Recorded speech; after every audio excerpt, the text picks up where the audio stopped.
House of the Dragon. Setelah ngebahas episode pertamanya, kita lanjut nih ke episode keduanya. Dimana di episode ini makin ditunjukin konflik utama yang bakal terjadi di sepanjang series ini. Rhaenyra udah mulai nih nunjukin potensinya. Konfliknya juga udah mulai terbangun dan politik smoothnya Otto Hightower udah mulai kelihatan. So bakal kita bahas semua di video kali ini. Langsung aja bareng gue Rian, let's explore this universe. Valar Morghulis.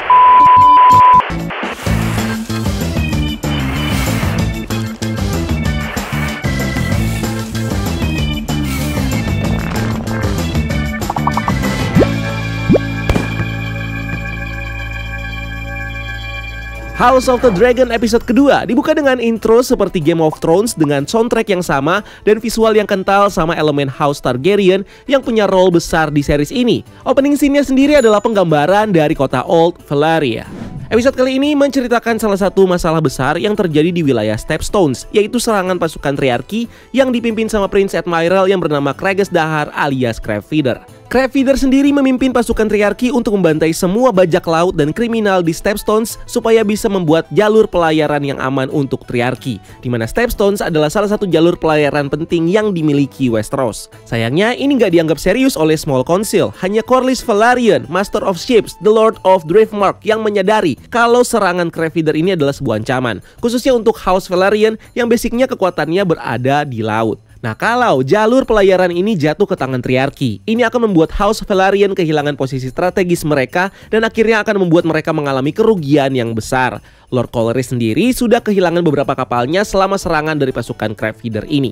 Nah, untuk mengatasinya, Corlys meminta izin King Viserys untuk menyerang Stepstones dan mengalahkan Crab Feeder. Tapi Viserys menolak karena dia nggak mau memulai perang antara Westeros dengan Free Cities yang di sepanjang sejarah belum pernah terjadi sama sekali. King Viserys ternyata sudah mengirim utusan ke Pentos dan Volantis untuk mencari kelompok-kelompok yang memiliki kesamaan untuk menghadapi kelompok ini, untuk nantinya bekerja sama menyelesaikan masalah di Stepstones yang membuat kerajaan tidak terlibat secara langsung dalam peperangan dengan kelompok Crab Feeder ini. Nah, Rhaenyra menyarankan bapaknya buat mengirim para penunggang naga termasuk dirinya untuk menyelesaikan masalah ini. Tapi bapaknya dan Hand of the King gak mau dan malah meminta Rhaenyra ngerjain tugas lain, memilih calon Kingsguard yang baru. Masalah Crab Feeder ini membuat situasi di Small Council jadi memanas. King Viserys selalu bertemu dengan Corlys dan istrinya Rhaenys. Di sana mereka mengingatkan King Viserys tentang kuatnya ikatan antara House Targaryen dengan House Velaryon.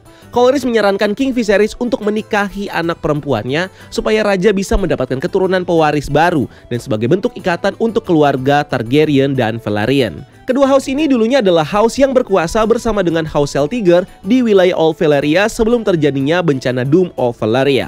Secara lineage, House Velaryon lebih tua daripada House Targaryen di Old Valyria. Bahkan mereka sudah lebih dulu pindah ke Westeros sebelum House Targaryen. House Velaryon juga dikenal selama berabad-abad sebagai sekutu tertua dan juga terdekat dari House Targaryen, di mana selama Aegon Conquest, House Velaryon membantu dengan menggunakan kapal mereka untuk menyeberangkan pasukan Aegon melintasi pantai Blackwater. And after that, House Velaryon juga selalu mendapatkan tempat di Small Council sebagai Master of Ship. Nah, kalau House Targaryen dikenal sebagai penguasa langit dengan naga mereka, sebaliknya House Velaryon justru dikenal dengan kekuatan mereka di laut dengan armada kapalnya yang hebat. Nah, di series ini keluarga Velaryon mencoba untuk menaikkan pengaruh mereka di Westeros dengan mengincar posisi ratu baru dan nantinya calon raja baru di Westeros. Taktik ini sebenarnya udah dijalankan sama Otto Hightower duluan dengan mengirim putrinya Alicent Hightower untuk mendekati King Viserys dan menghibur dia yang sedang dalam berduka. Pendekatan yang dilakukan Otto dan Alicent ini jauh lebih smooth dibandingin sama yang dilakukan oleh Lord Corlys, dimana ini membuat Alicent jadi deket banget sama King Viserys dan jadi tempat curhatnya dia. Alicent juga kelihatan pengen jadi ratu dan mendekati si King Viserys dengan cukup serius. Di sisi lain, Corlys dan Rhaenys memang jadi orang pertama yang mengusulkan secara gamblang nawarin anak mereka yang masih 12 tahun untuk dinikahi sama King Viserys. Sebagai pertimbangan, Viserys tentunya ketemu dulu nih sama si Laena Velaryon untuk saling kenal dan kelihatan bagaimana canggungnya King Viserys karena harus ngobrol sama anak kecil yang bakal jadi istrinya. Laena memulai conversation mereka dengan nge-mention soal King Viserys yang jadi rider terakhir dari naga Balerion The Black Dread, dimana Viserys cuma jadi rider selama kurang dari setahun sejak 93 AC sebelum akhirnya Balerion mati di tahun 94 AC. Selain itu, Laena juga nge-mention soal naga Vhagar yang sekarang udah nggak tinggal lagi di Dragon Pit karena ukurannya yang sangat besar, yang membuat Vhagar memilih untuk tinggal di pesisir Narrow Sea. Vhagar adalah naga betina besar yang awalnya ditunggangi sama Queen Visenya Targaryen, istri dari Aegon the Conqueror, dan kemudian diwarisi sama Prince Aemon Targaryen. Vhagar adalah satu dari 3 naga yang ikut dalam Aegon Conquest dan terlibat saat melawan pasukan Dornish yang berusaha menginvasi Stormland. Rhaenyra sebenarnya udah sadar sama usaha dari semua orang yang berusaha untuk membuat ayahnya nikah lagi. Bahkan in the end, dia juga udah rela kalau ayahnya nikah lagi supaya dia bisa memperluas garis keturunan Targaryen yang rentan. Tapi yang gak dia tahu adalah selama ini Alicent Hightower, sahabatnya, diam-diam udah ngedeketin ayahnya dan berusaha untuk jadi calon istri ayahnya atau ibu tirinya. Rhaenyra di episode ini fokus berusaha untuk membuktikan dirinya layak sebagai penerus King Viserys yang sah, yang dia mulai dengan ngasih suggestion soal serangan ke Red Feather, tapi malah disuruh untuk memilih calon Kingsguard yang baru. Nah, pengisian posisi Kingsguard yang baru ini terjadi karena Lord Commander dari Kingsguard, Sir Ryam Redwyne, meninggal karena sakit. Nah, Sir Ryam Redwyne adalah kesatria dari House Redwyne yang bertugas sebagai Lord Commander dari Kingsguard di bawah King Jaehaerys dan King Viserys. Selain itu, dia juga pernah menjabat sebagai Hand of the King untuk Raja Jaehaerys. Tapi karena dia sakit-sakitan, tugasnya kemudian digantikan sementara sama Sir Harold Westerling. Sampai akhirnya dia meninggal dan posisinya diganti secara penuh sama Sir Harold Westerling. Dan untuk mengisi kekosongan anggota Kingsguard, mereka harus memilih kesatria yang baru. Kingsguard merupakan anggota elit yang terdiri dari 7 kesatria dengan fungsi melindungi raja, ratu, pewaris, dan keluarganya. Rhaenyra dibantu sama Sir Harold Westerling dan Lord Otto Hightower untuk memilih para kesatria dari berbagai house yang jadi kandidat Kingsguard. Salah satu kesatria itu adalah Sir Desmond Caron, anak dari Sir Royce Caron, Lord of Nightsong yang melayani House Baratheon. Lalu ada Sir Raymond Malister, pemenang pertandingan di Cider Hall, dan anak dari Lord Lyman Malister, Lord of Seaguard dan pemimpin dari House Malister. Dan tentunya ada Sir Criston Cole yang dari awal udah ditaksir sama Rhaenyra. Sir Criston Cole diceritakan sebagai anak dari pelayan Sir Erlen Dondarrion di Blackhaven dan punya pengalaman bertempur sebagai prajurit infanteri selama 1 tahun yang melawan serbuan Dorne di Stormland. Lord Dondarrion kemudian menobatkan Sir Criston Cole sebagai kesatria setelah dia dan pasukannya berhasil menaklukkan 2 menara pengawas di Bonway. Karena Sir Criston Cole punya pengalaman bertarung plus Rhaenyra tertarik sama dia, wajar akhirnya Rhaenyra memilih Sir Criston Cole sebagai anggota Kingsguard yang baru.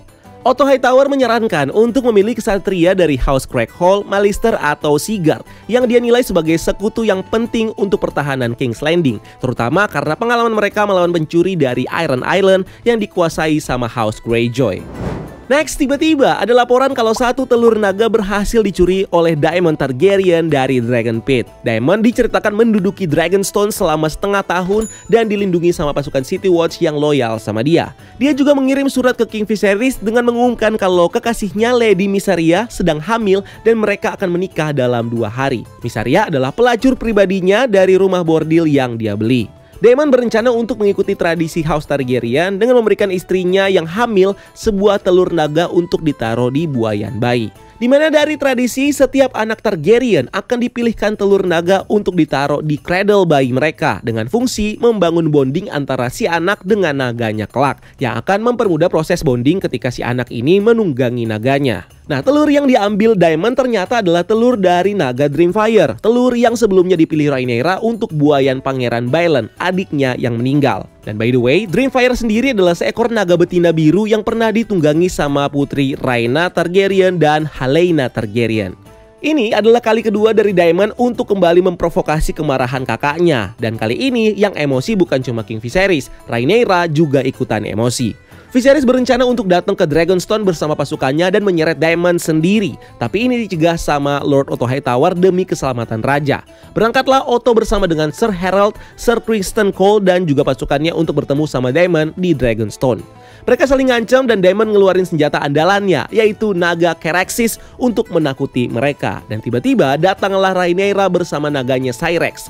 Rhaenyra lalu ngobrol dengan pamannya dengan meminta Daemon untuk membunuhnya karena dia adalah halangan bagi Daemon untuk naik ke tahta. Daemon akhirnya luluh mengembalikan telur itu tanpa adanya pertumpahan darah. Nah di sini kelihatan nih kalau Rhaenyra adalah titik lemahnya si Daemon. Daemon kelihatan sangat menghargai dan sayang banget sama ponakannya itu. Makanya dia langsung luluh waktu Rhaenyra yang minta. Nah ini jadi titik awal penggambaran hubungan mereka, di mana Daemon nantinya bakal menikah sama ponakannya ini, Rhaenyra Targaryen, berdasarkan dari cerita buku.